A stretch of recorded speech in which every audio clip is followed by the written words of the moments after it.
Hola nuevamente, retomando el encuentro de hoy. Hablaremos sobre las bases para una reforma educativa de la mano del libro La cabeza bien puesta de Edgar Morin. Para comenzar, ¿quién es Edgar Morin?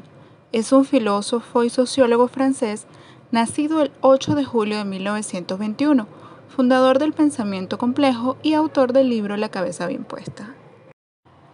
Para Morin, el mundo es un todo que no se puede separar. En su criterio, el espíritu posee conocimientos desordenados que requieren ser recompuestos. En este libro, él propone acciones multidisciplinarias para lograr el pensamiento de análisis profundo que conlleva a definir elementos con certeza. Dice que los problemas deben ser insertados en un contexto planetario y que el conocimiento progresa por la capacidad que existe para contextualizar y totalizar. A su juicio, separar o fraccionar los saberes atrofia las posibilidades de la comprensión y la reflexión. Por ende, propone que nuestro sistema de enseñanza ni desuna ni aísle las disciplinas.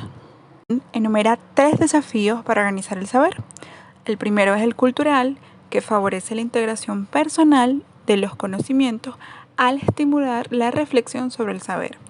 El sociológico, que favorece los desarrollos generalizados y múltiples del sistema neurocerebral, donde la información debe ser la materia prima.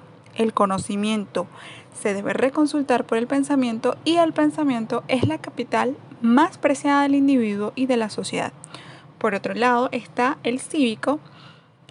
Este se debe dirigir hacia el rescate de la solidaridad, usando la voz interna llamada conciencia y la voluntad de llevar a cabo y hacer sentir lo que Morin denomina las cosas humanas, tomando en consideración la aptitud, volviendo a lo cívico para ser menos técnicos. Cabe señalar que menciona que el desafío más grande es hacerle frente a estos 3 desafíos. Morin resalta que su reforma del pensamiento es lo que permitirá el pleno empleo de la inteligencia, más el vínculo de las culturas disociadas, y según él, la reforma debe ser paradigmática. En pocas palabras, él habla de que la reforma de la enseñanza debe conducir a la reforma del pensamiento y la reforma del pensamiento debe conducir a la reforma de la enseñanza. Ahondando más en el capítulo 2 de La cabeza bien puesta, que se denomina igual que el título del libro, predomina la idea de tener conciencia de la importancia de desarrollar una aptitud general, no una actitud, plantear y analizar los problemas y los principios organizadores que permitan vincular los saberes a los que debemos dar el sentido que nos lleva a ponerlos en práctica hacia lograr una enseñanza más humanizada. Morin nos indica que el desarrollo de las aptitudes generales del pensamiento permite un mejor desarrollo de las competencias particulares o especializadas, expresando que cuanto más poderosa es la inteligencia general, mayor es la facultad para analizar los procesos especiales. De allí que la educación debe favorecer la aptitud natural del pensamiento, poniendo en práctica el pleno empleo de la curiosidad. Por otro lado, nos habla del germen de la actividad crítica, que es la duda, la cual nos permite repensar el pensamiento, donde las aptitudes mentales deben combinar el olfato, la sagacidad, la prevención, la ductilidad de espíritu, la maña como habilidad para hacer algo, la atención vigilante y el sentido de la oportunidad. Tomar los detalles considerados insignificantes y darle uso a la inteligencia general para que todos los campos de la humanidad y las ciencias se vuelvan más un buen pensar. Y aquí subraya la importancia de usar el pensamiento de forma positiva a pesar de los escasos escenarios en el que nos encontremos. Él habla de que la matemática como ciencia debe ir más allá del simple cálculo, uniéndola a los conocimientos científicos, así como la filosofía debe ayudar al desarrollo del espíritu, que comenta que la filosofía tiene poder de interrogación y de reflexión sobre los problemas del conocimiento y de la condición humana, y al mismo tiempo puede nutrir la literatura como rama poética. En pocas palabras, recalca la articulación de diversas ciencias que una puede ir de la mano de la otra complementándose.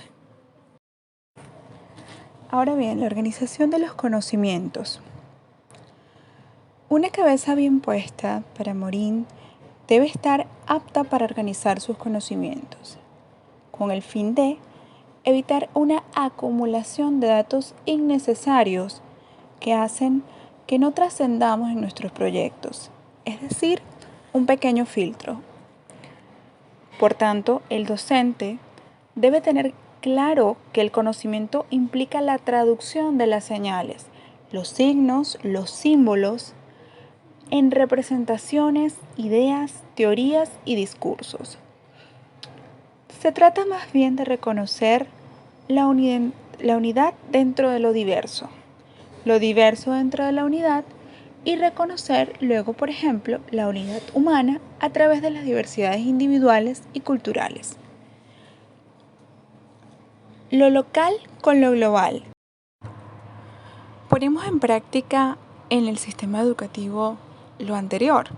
Me atrevería a decir que no, ya que muchas veces como estudiantes o como profesor inducimos a aprender al caletre, acumulando datos y la debida interpretación, lo cual lleva al alumno a olvidar rápidamente o fácilmente, es decir, no internalizan o no internalizamos esos datos. Un nuevo espíritu científico. Morín se refiere a esto como el establecimiento de las nuevas ciencias, como la ecología, la ciencia de la Tierra, la cosmología, que tienen por objeto un sistema complejo que forma un todo, pero destaca la interacción y retroalimentación que les permite organizarse por sí mismos. Pone en manifiesto que las entidades naturales como el universo, la Tierra y la ecología resalta de nuevo la humanidad. Ahora bien, la ecología se refiere al ecosistema y a las interacciones de los seres vivos. Por otro lado, las ciencias de la Tierra se considera el planeta como un sistema complejo que se autoproduce, organiza y autorregula, y allí articulan disciplinas que habían estado separadas como la geología, la meteorología, la vulcanología y la sismología. Cabe destacar que lo más importante acá, que el auge de las ciencias de la Tierra, estudios que habían desaparecido paulatinamente, tratan de ser rescatados y revitalizan la geografía, redescubriéndola a través de la física y otras especialidades. Por otro lado está la cosmología, que la conciben desde el impulso o desde la formación de los núcleos, los átomos, de las acciones, retroacciones de los astros. Esto se asocia a la observación astrofísica, entre otras cosas. Pero lo que realmente quiere decir es que distintas disciplinas forman una reflexión y se utilizan de una manera para acceder mejor a la información y para poder entender nuestro universo. Es como que si esta se sirve de distintos tipos de especializaciones para poder llegar a un mejor entendimiento. En pocas palabras, o en mi opinión, él con este nuevo espíritu científico trata de hablarnos de que en vez de desunir las ciencias, deberíamos integrarlas para poder llegar a un conocimiento más completo, a un entendimiento universal de un todo, a través de estas ramas. Por otro lado, Morín nos habla de el atraso, de que actualmente se dista mucho de estar generalizada y que hay mucha desunión entre la naturaleza y la cultura, la animalidad y la humanidad, y que el ser humano sigue despedazando o separando su naturaleza de ser vivo, estudiada desde la ciencia de la biología, y su naturaleza física y social, estudiada desde las ciencias humanas. Nos indica que estas ciencias humanas están compartimentadas como la historia, la sociología, la economía, la psicología, y que solo se comunican eventualmente entre algunos investigadores. En continuación con lo anterior, habla Morin en su libro de lo imperativo. Nos dice que la reducción y la compartimentación nos genera un gran atraso, que es a lo que se refería en el anterior punto, pero que las ciencias que mencionamos anteriormente, como la cosmología, nos está dando un ejemplo de articulación de diversas disciplinas que antes estaban desunidas y que cada una permite dar respuestas en sus terrenos y a su manera, pero se complementan, y que con este nuevo espíritu científico podemos pensar que una verdadera reforma del pensamiento se ha puesto en marcha, pero aún sigue muy desigual. De forma resumida, el escritor nos dice que es un proceso continuo a lo largo de diversos niveles de enseñanza, en los que se deberían movilizar la cultura científica y las humanidades. Una educación con la cabeza bien puesta que ponga fin a la desunión entre las culturas haría aptos a los estudiantes a los desafíos de la globalidad y de la complejidad de la vida cotidiana. Nos expresa que es necesario de manera imperativa que restauremos la finalidad de la cabeza bien puesta en las condiciones de nuestro tiempo y con sus propios imperativos.